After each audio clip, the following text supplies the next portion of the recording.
The threat of the Islamic State has put terrorism as a top concern among voters. 65% of Americans say the Obama administration has failed at handling national priorities and the fight against ISIS. According to a Fox News national poll making this a big factor in the race for 2016, Republican presidential candidate Rick Santorum says he is the best GOP candidate on national security, and he joins me now. Thank you, sir, for joining us. Thanks, Melissa. Good to be with you. Why do you say that you're the best candidate on national security? Well, experience and policies. I mean, I've been involved in fighting radical Islam, particularly Iran. I was the author of the Iranian sanctions that put nuclear sanctions on the Iranian program. I actually authored a bill in 2003 that put sanctions on Assad and tried to contain him. I've also served 8 years on the Armed Services Committee, helped modernize the military. It's a long track record. Let me ask you about that, because you bring up the sanctions against Iran. How do you feel about the fact they've been rolled back? Well, I think this is the greatest betrayal of a president of our national security in the history of our country. The president has put Iran on a path to a nuclear weapon. He did so with eyes wide open, and he's doing so without any condition.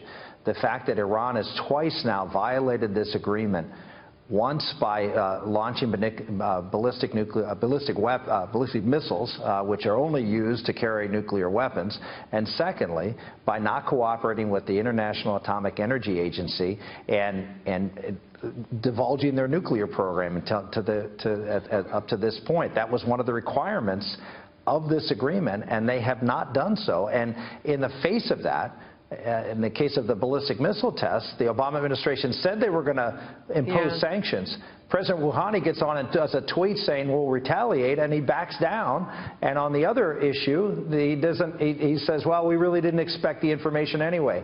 So he's plowing forward with an agreement that's going to put him on a path to a nuclear weapon.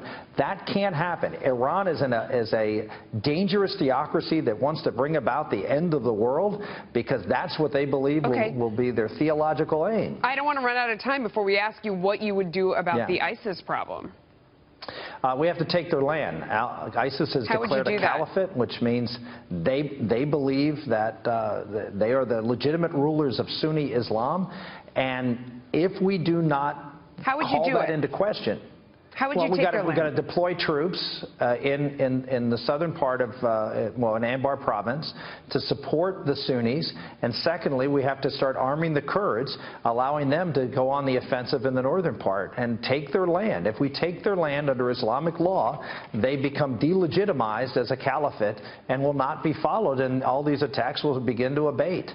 Let me turn you to the debate tomorrow night, or Thursday night, just so that we don't run out of time on that front.